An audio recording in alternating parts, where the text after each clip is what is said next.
감사합니다. 목사님이 많이 준비했다고 그랬는데 많이 준비하지 못하고 다쳐서 열심히 했습니다. 먼저 기도하고 시작할게요. 기도하겠습니다. 사랑과 은혜가 풍성하신 하나님 감사드립니다. 부족한 저에게 간증할 기회를 주시고 지금까지 함께해 주신 하나님을 전할 수 있게 하심을 감사드립니다. 제 입술을 붙들어 주시고 사람의 말이 아니라 하나님께서 하신 일을 잘 전하게 해주시고 이 간증을 듣는 모든 분들의 마음 가운데 믿음과 위로와 소망을 더하여 주옵소서. 예수님의 이름으로 기도드렸습니다. 아멘. 처음에 간증하라는 말씀을 듣고 많이 부담이 되었습니다.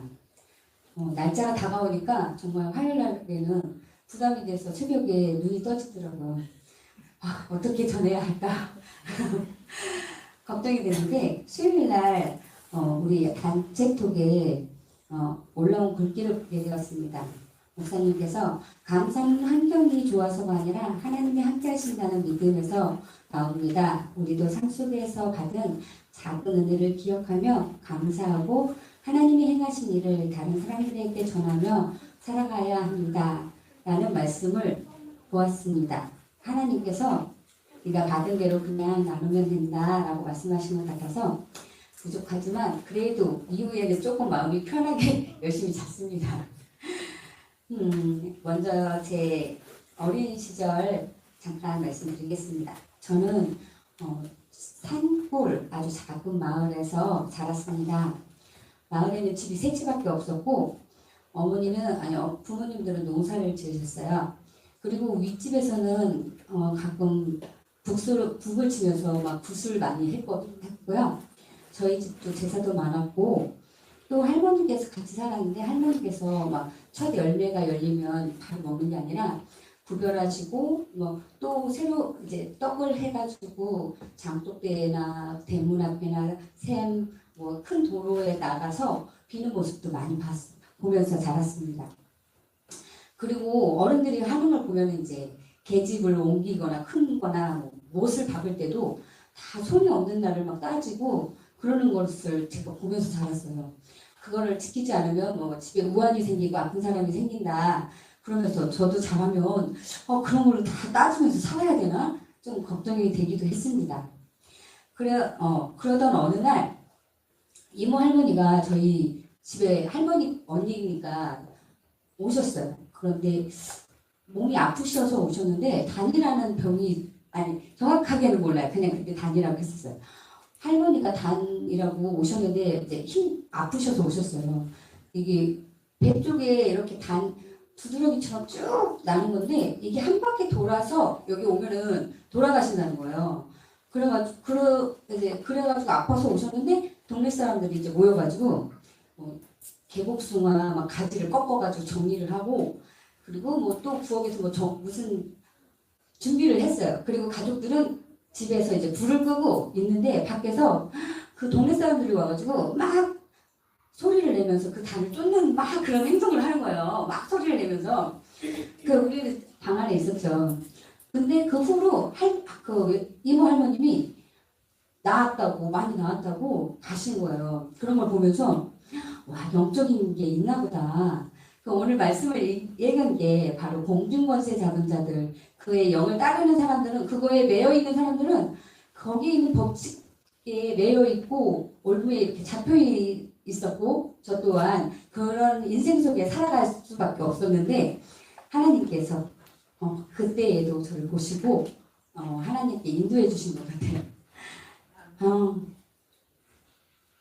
그리고 하나님을 만나게 된 건 중학교 때 미션 스쿨을 다녔어요. 그래서 거기에서 잘 알지는 못하지만 예배도 드렸고 성경 말씀도 좀 들었어요. 그리고 마지막 끝에 예수님의 이름으로 기도해야 한다고 말씀하셨어요. 그래서 하나님은 알지 못했지만 엄마가 늦게 오시거나 걱정이 많거나 내 진로를 위해서 취업을 앞두고 이런 거 사소한 거 다 기도했어요. 하나님 엄마가 안 들어오시는데 너무 걱정이 돼요. 잘 돌아올 수 있게 해주세요. 이런 사소하게 기도를 했는데 고3 때쯤 제가 일본어 배운다고 갔는데 거기서 예수님의 이름으로 기도하면 안 된다는 거예요. 그래서 그냥 기도하래요. 그래서 이제 고민이 되는 거예요. 여태까지 배운 건 예수님의 이름이었는데 그래서 2번 기도를 하는 거예요. 예수님의 이름으로 기도합니다. 그리고 한 번은 이제 점점 안 하게 됐어요. 그냥 아멘 하고 끝냈어요. 그러면서 하나님한테 기도했어요. 하나님한테 기도했는데 하나님 전 잘 모르겠어요. 어떤 게 맞는 건지 하나님께서 저를 인도해 주세요. 그리고 걱정이 돼서 이제 기도를 점차 그냥 하면서 살았지 안 하고 살았죠. 그래도 근심 걱정이 있으면 항상 좀 비는 건 있었던 것 같아요. 그러다가 고3 이제 9월 달에 안산에 취업을 나오게 되었습니다. 학교와 집만 왔다 갔다 하면서 내성적인 성격에 처음 이제 부모님을 떠나서 직장 생활을 하게 되는데 너무 힘이 들었어요. 외롭기도 했고 엄마 떠나서 보고 싶기도 했고 두려웠기도 하고 또 회사 일도 만만치 않고 너무 이제 제가 내성적이니까 힘들고 딸리는 거예요. 머리도 딸리는 것 같고 그러다가 이제 회사에 아시는 분이 저한테 복음을 전하기 시작했어요. 그 약속을 잡았는데 어긋나서 제가 못 갔을 때는 그분이 이렇게 메모를 해주셨어요. 하나님의 이러하신 분이다. 그리고 예수님 영접 기도를 이제 적어주시고 가셨어요. 저는 그때 힘들었기 때문에 그 기도문을 보고 몇 번이나 울면서 하나님을 영접했습니다. 하나님이 계시다면 지금 저와 함께 해주세요. 라고 그렇게 영접 기도를 하고 또 회사 언니를 따라서 그 교회에 가게 되었어요. 재욱 집사님도 이제 같이 취업을 나왔기 때문에 같이 이제 교회에 갔는데 또 교회에 가기도 하고 기숙사에서는 재욱 집사님이랑 같이 성경책을 읽고 제가 이해가 안 되는 부분들을 설명해주고 뭐 배우기도 했습니다. 그런데 처음 교회를 가니까 너무 용어도 힘들고 문화도 너무 낯설었어요. 거기에다가 또 가장 큰 고민은 정말 하나님이 계신가를 찾는 거였어요. 만약에 하나님이 계시지 않는다면 지금 이 시간과 나의 물질이 너무 아깝다는 생각이 들었어요. 하나님, 이게 사람이 만들어낸 종교라면 저는 하나님 믿지 않겠습니다. 하나님이 계시다면 제가 하나님을 알 수 있게 도와주세요. 그리고는 예배 시간마다 찬양 속에서 말씀 하나하나 그 안에서 하나님을 찾기 시작했어요. 하나님이 정말 계실까 막 생각을 하면서 계속 하나님을 찾았을 때 하나님이 저를 만나 주셨습니다. 기도하고 찬양하고 말씀을 들을 때마다 하나님을 찾았을 때 이런 또 말씀이 생각났어요. 나를 사랑하는 자들이 나의 사랑을 입으며 나를 간절히 찾는 자가 나를 만날 것입니다. 하나님은 이 말씀 제가 이제 사모하고 하나님을 찾았을 때 하나님이 만나 주셨어요. 예배 가운데 하나님이 살아계심을 느꼈고 말씀이 믿어졌고 기도 응답이 많이 되었고 또 제 아픔을 위로해 주었습니다. 하나님께서는 지나온 저의 모든 죄악들을 회개하게 하셨어요. 그리고 성령님을 선물로 주셨어요. 저는 세례를 받기 전에 성령의 은사로 방언기도도 받았고 정말 너무 기뻤어요. 주님을 만나서. 그렇게 뜨겁게 예배를 드려도 제가 시골을 가거나 서울 언니네 집을 가거나 이제 교회에서 멀어진 장소에 가면 또 저는 고민을 하게 됐어요. 내가 하나님이 정말 계신가? 내가 너무 빠져있었던 건 아닌가?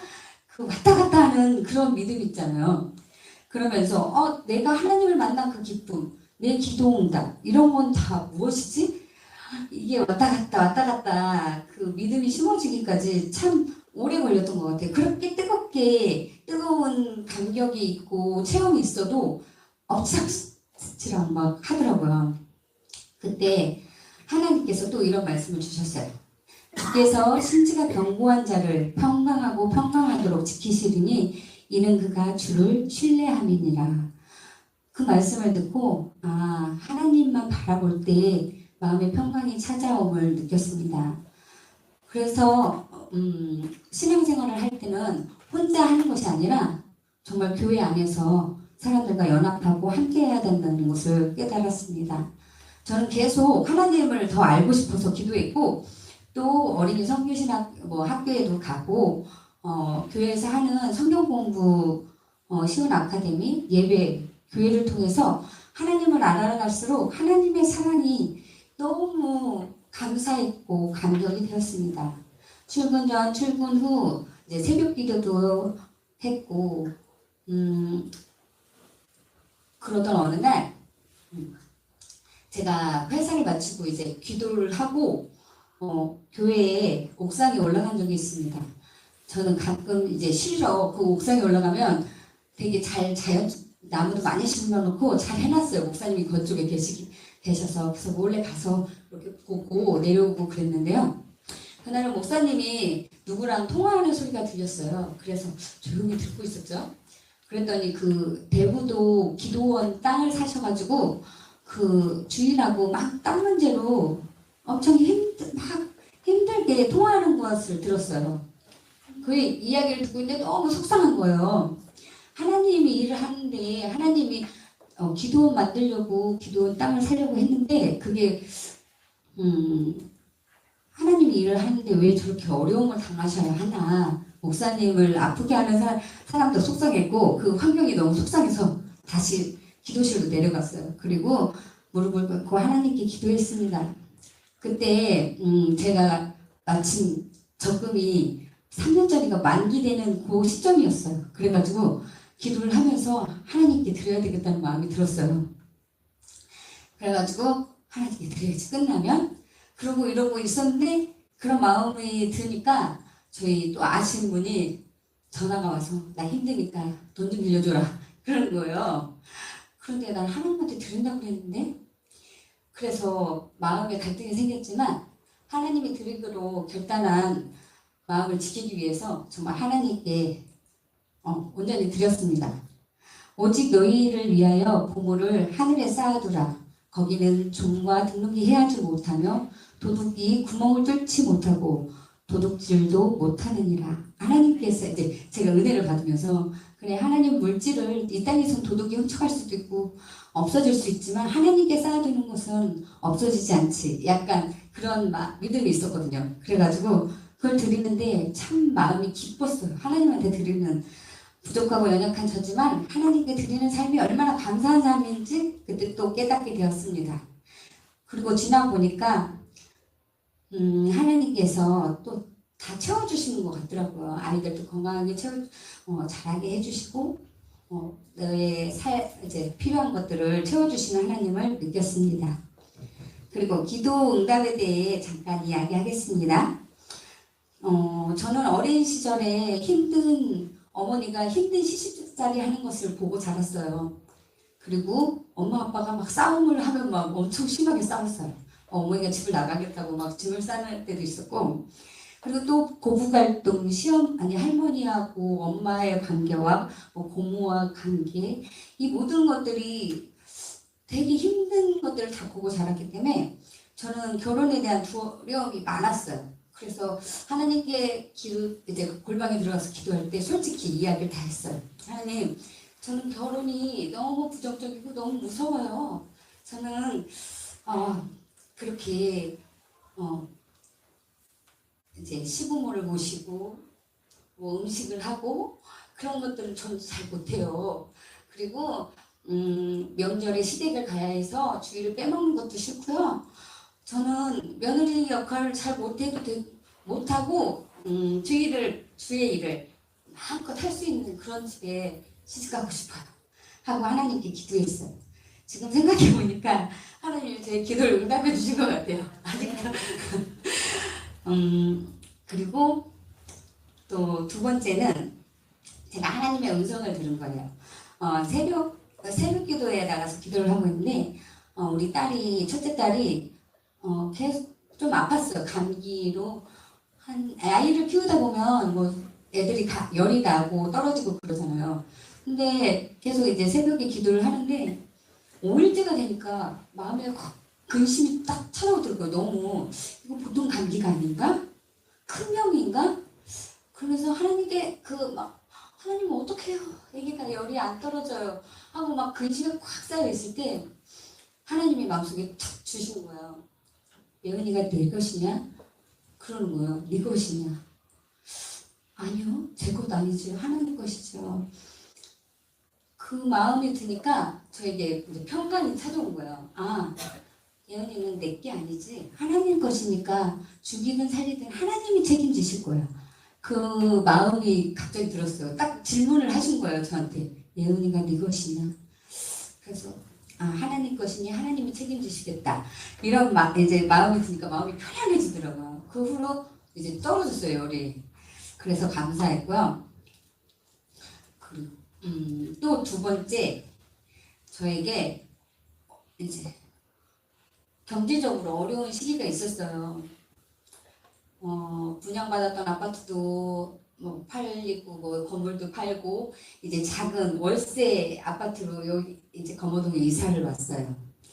이제 작은 평수로 왔는데 이제 목사님 혼자 일을 시작하고 저는 이제 교회에서 전도한다고 이제 남아 있고 아이들은 아직 어릴 때였고 그런데 이제 너무 경제적으로 어려운 거예요. 그래서 하나님 지금 저 이러고 있는데 어린이집 가서 일을 해야 될 것 같아요. 너무 지금 이 상황이 제가 이러고 있을 때가 아닌 것 같아요. 직장에 가야 될 것 같아요. 하고 이제 전도하고 앞에 이제 잠깐 기도를 했어요. 근데 마음속에 딱 그럴 필요 없다. 딱 6마디 딱 주시는 거예요.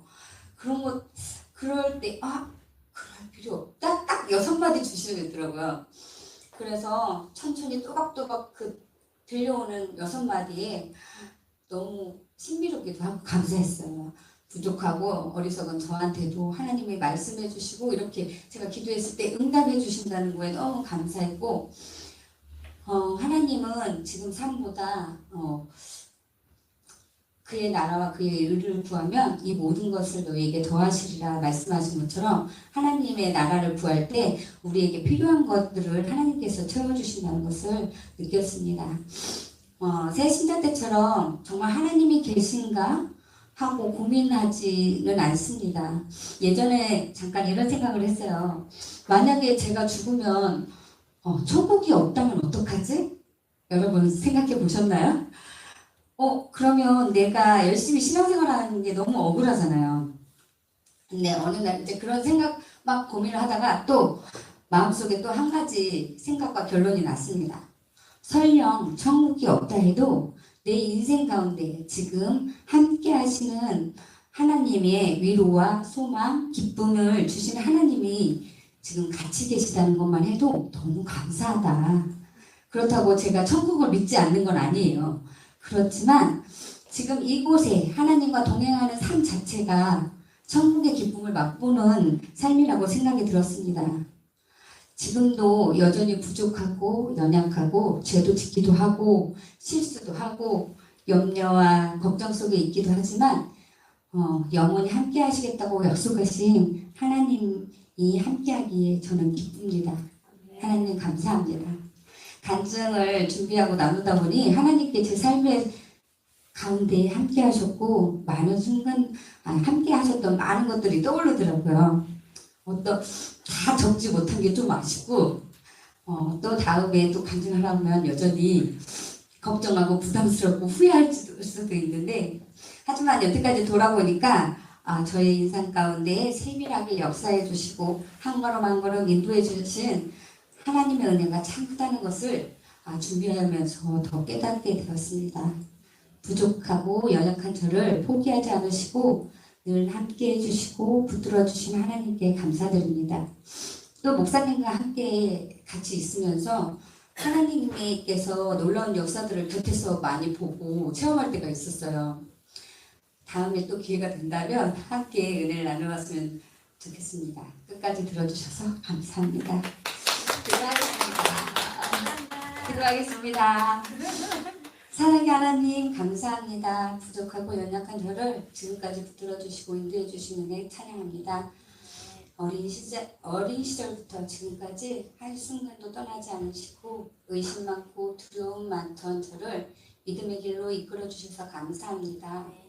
앞으로도 환경이 아니라 하나님만 바라보게 하시고 어떤 상황 속에서도 하나님과 동행하는 삶을 살아가게 하여 주시옵소서. 제 삶이 하나님 살아계심을 증거가 되게 하시고 작은 말과 행동 속에도 예수님의 사랑이 흘러나가게 하여 주시옵소서. 이 간증을 듣는 모든 분들의 삶 가운데도 동일한 은혜와 위로와 믿음을 더하여 주시길 원합니다. 모든 영광 하나님께 올려드리며 예수님의 이름으로 기도드렸습니다. 아멘.